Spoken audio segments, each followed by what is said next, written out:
Good evening, everyone. Again, wait for you all to come back in.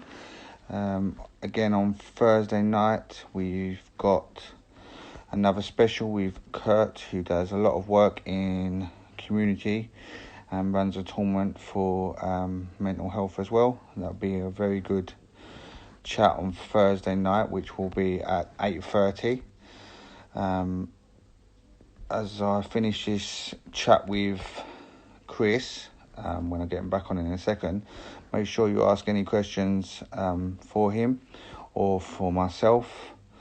Great first three guests, and Chris's first part was really insightful, and I'm looking forward to getting him back on in a second. As I say, if you've missed any of the chat tonight or any of the past ones, please go to the YouTube page, which is Mental Health #Let Us Talk, and you can watch them back on there. I'm going to get Chris back on now. Chris, where's he gone? There he is.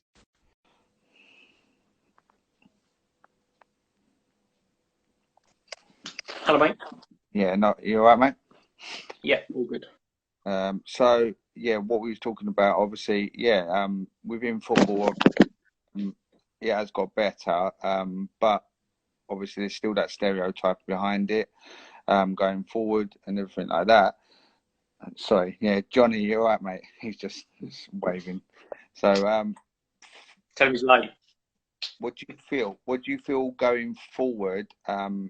Everyone really can do to help with mental health and showing awareness of it.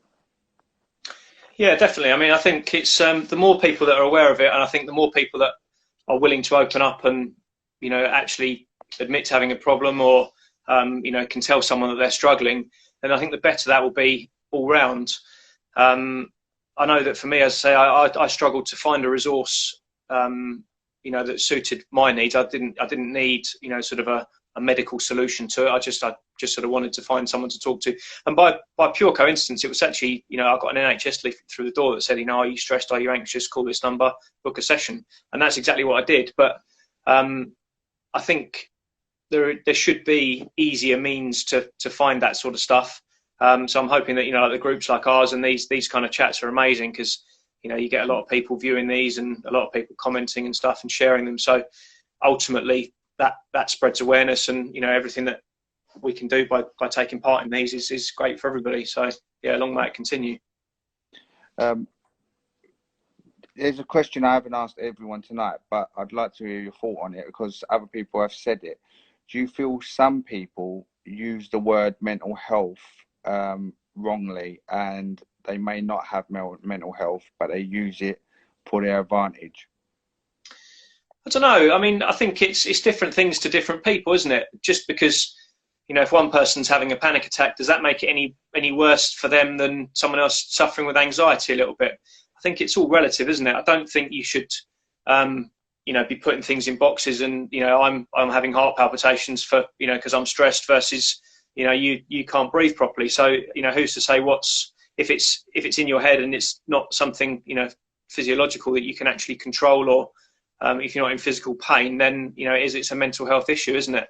And I think there's so many different derivatives of that I think there's so many people suffering in so many different ways that they may not realise that it's a mental health issue. And I get what you're saying with the, using it as a crutch and saying, oh yeah, I need to not go to work today because I can't get out of bed. And but there'll be a reason behind that. There'll be a deep-seated thing behind that you've got no motivation because maybe you are depressed, but you don't realise that. So there's two sides to it. It's not something you'd ever wish on anybody, and I don't think it's ever something that anyone who's struggled with it would ever want to, pretend to have. I don't think, if you've been through it, you wouldn't want to,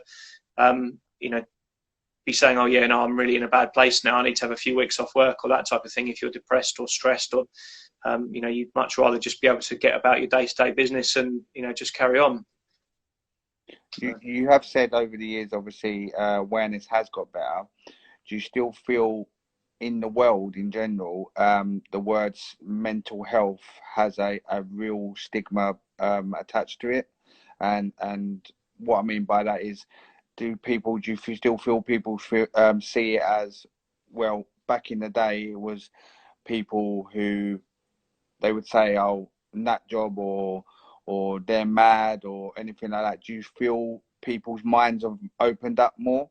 Um, Yeah, definitely. I mean, not that long ago, you'd have been sent to a mental asylum for being depressed or those types of things. You'd have had electric shock therapy that have filled you full of drugs, and you've been put inside a straitjacket. So yeah, and we're talking in the last 100 years there. So there really isn't the way how far we've come now in a relatively short space of time is amazing. But there's still a lot of work to be done, and there will still be people of a certain generation who may be really in a bad place with it. And I know a few people sadly who've succumbed to it and have killed themselves. And but you wouldn't have known. I played football with a guy, and he literally killed himself that night or the next night. Just see you next week, lads, and then that was it. We never saw him again. So really, really sad. And I think had he vocalized that to anyone on that pitch and said, look, actually guys, can someone come for a pint with me? I'm just having a bit of a bad time. That may have saved his life. But I think probably with that sort of very, very heavily male dominated environment and everybody sort of trying to one up everybody else, you may not feel comfortable enough to say, this isn't for me. I'm in a bad way. Can someone help? And that's a big thing for someone to do. It's the same with any of the other sort of like addictions, like with alcohol or drugs or gambling, until you actually say, actually, I can't fix this on my own now. I need somebody to help me out. It takes, it's a brave step for someone to actually come and do that. And the more that we can make that not a brave step, and it just be, oh, actually, okay, that's fine. You can, try this, and this, and here's some counselling. Here's speak to these guys, or speak to a friend or family or whatever it is, or a support group. Any of those types of things. Then it's better for all round.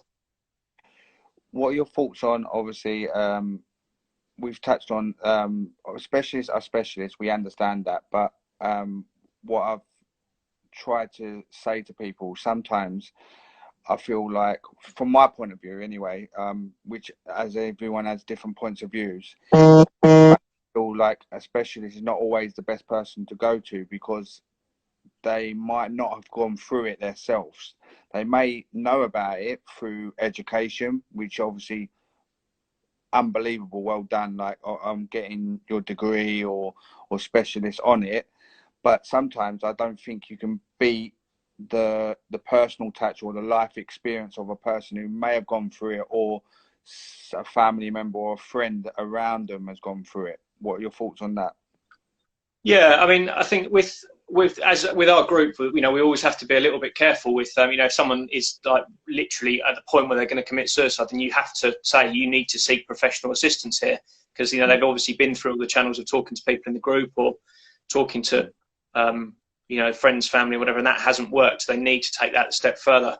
I think it depends on the severity of your condition, and there's lots of other factors. Some people just don't feel that they can talk to a friend or a family. So speaking to somebody, effectively anonymously, can be a real outlet for them. I've got lots of friends who've had counselling and for different things as well. And I think it does very much depend on which counsellor you get that meets your requirements. What works for me may not work for you, may not work for the next person. And I think you have to have a rapport with that person. You have to be, connected on some level with whoever's offering you help, be that a professional or be that someone, who's just a friend or family, whatever it is. It's much more about the connection than the services that they're offering, I think. But I don't think you can say that you can rule out professional expertise for everybody, because some people are too far gone, and there will be ways and means of experts having done, if you're a trained doctor, you've done 7 years at medical school, and you've done that for a reason. So there's definitely worth speaking to people, and I think you would know after speaking to a couple of people, if you're not getting anywhere with that, then maybe it's time to take it to the next level and seek a bit more professional help. But just starting down that journey is the biggest step. The first step is always the hardest one, and as soon as you can admit that there's something not 100% with you, and and you're on the road to recovery then, aren't you? Yeah. What do you feel about aftercare? Do you feel it is still struggle, or do you feel it is good? From my personal point of view, again, I've touched on it on a few shows. My dad, I opened up a little bit about it. My dad was sectioned for 5 or 6 months because he went through a bad time. He still has moments now, but for me, the aftercare I don't think was the greatest. I feel like after the 6 months, from my point of view, he come out. He was signed off from obviously the place what he was at. He then was seen 2 times in the first month, set out his medication, etc., and stuff like that. And then after that, unless we rung to say there was a problem or he wasn't feeling great or he was saying this or this, there was no phone calls, there was no aftercare to help with that. And if we did ring, they would just turn around and say, okay, well, we'll look at his medication and we'll change his medication because obviously it's not working at that time. Obviously, everyone, different cases, different people. Again, I understand that. But what do you feel about aftercare and how it should be? I think I would agree with you there. I know of several cases where, someone's been through, even someone who's been sectioned and they've, upon release back to the community, the aftercare and the general sort of health and social care in this country is, as we said earlier on, drastically underfunded, and there just isn't enough support. There's nowhere near enough resource to go around. So as long as somebody's not an actual risk to themselves or others, they can be, almost swept under the carpet and said, well, as long as you keep taking your drugs, it's sort of fine. And if you start having more episodes, then we'll bring you back in, or you can come back into a facility for a little while, and we'll treat you, in a more medical capability. But I think funding comes down to, it's as we've seen in the last few months, if you're out clapping for the NHS and they've had 10 years of woeful underfunding, and it's just only going to continue. I think I can't see how they're going to rectify that situation. And social care, especially when we've seen it with the care homes and the COVID, if they're not in the hospitals, we can ship them out somewhere else, and it's somebody else's problem then, isn't it? So same will apply with mental health. Caroline's agreed with it. So true. Aftercare definitely lacking. And you touched on it. It's because of funding, basically, with that. And it shouldn't be that way. That it's just because of money that people don't get the right aftercare, because it is life or death. It can be definitely. Yeah. I mean, there's there'll be loads of examples of people who've been discharged from facilities and just sort of been lost in the system because they've got no friends or family following up on that. There'll be a lot of people who are elderly or whatever, and they might end up taking their own life or causing injury to somebody or themselves. It just is because the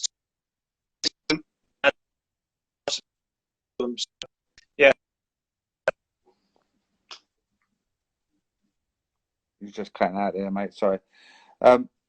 No. So, what do you feel? Maybe, I don't know, grassroots football, non-league football, could help maybe with showing awareness of football. Obviously, like with your brother, he's involved in like White Hawk. I know a lot of obviously people in non-league football as well.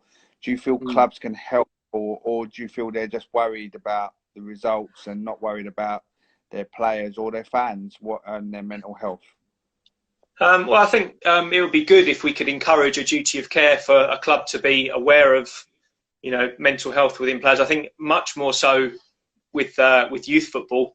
A lot of grassroots youth teams are run by a parent, and they may have a level 1 badge and whatever, and they're just doing their best kind of thing. But I think I would like to see, in the same way that I said earlier on with the FA level 2 talent ID badge, a big part of that is to do with the mental side of things. So if you can develop on that and bring that into the real standard low level grassroots badges and say, this is what you need to look out for, in the same way that they do with the safeguarding certificates. If someone's being abused or that type of thing, the signs to look out for. If a kid isn't happy, then it may be something that someone needs to draw attention to. And if you can make your change room a safe space for people to open up, it's away from their standard influences, parents and teachers and stuff. And as long as it's dealt with in a safe manner, and everyone's got some sort of, obviously, it needs to be done properly. You can't just be having a free for all. But if everyone's got some level of education as part of their badges, and has got a bit of understanding of how things work and what needs to happen, then you can make adequate arrangements for that. It'd be a really good thing to do. Yeah, Keith Bonus I had on last week. Obviously, he's been around the non-league, women's, and national teams like Estonia and stuff like that. And he turned around and said he feels it should be incorporated in either like coaching courses, on the actual coaching courses, because it is now not just about physical development of players and coaching. It's about the mental side of it and knowing what your players are like, at grassroots level all the way through to non-league level and even professional level. Because if you're not going to get the best physical performance out of a player if they're struggling mentally. 100%. Yeah, no, I couldn't agree more. I didn't really play to any level, but I know that days when you've been really struggling with your sort of anxiety levels, your head's just not in it. And it's the same with if you do personal training or that type of thing, I find that as a real release. Bit of boxing training, it focuses your mind 100% on what you're actually doing in the gym, and it takes your mind away from the stress. Because if you're not concentrating on what you're doing there, then it can work both ways. I think it's a real release for people to go and concentrate on something other than what they're worrying about day to day.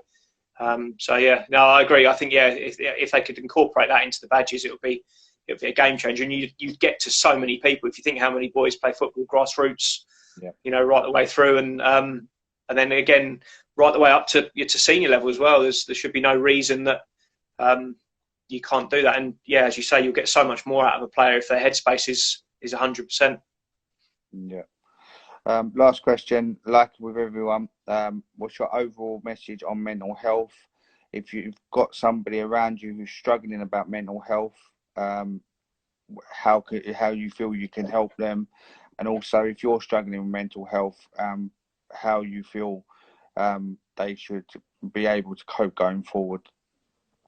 I think communication is the number one thing. If you can find someone to talk to, be that anonymously online, a support group, Samaritans, there's plenty of resources out there.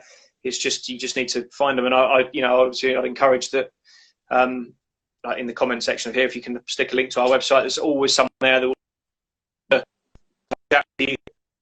And it is literally, the more you talk about it, the more someone can get it off their chest and get pointed in the right direction. There is help available, and you just need to take that first step and actually ask for it. 2 pints of water. Before you go, Chris, obviously this is going to get uploaded, so the comments don't actually come on the YouTube channel. So throw out your website for any male in here or watching it back who may want to come and join your support or lovely.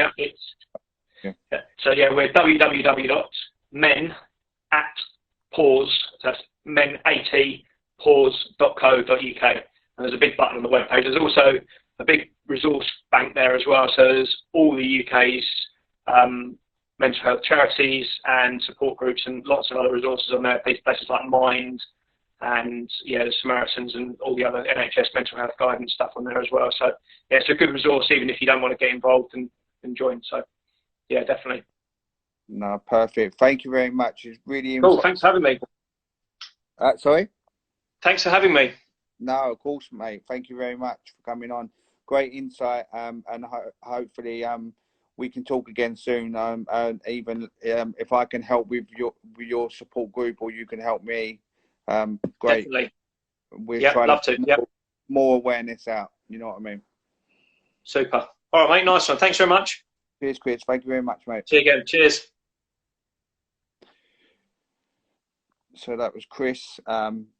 great work what he's doing with the support group, and any help I can do going forward, we'll have a chat, and obviously yeah, if I can help in any way.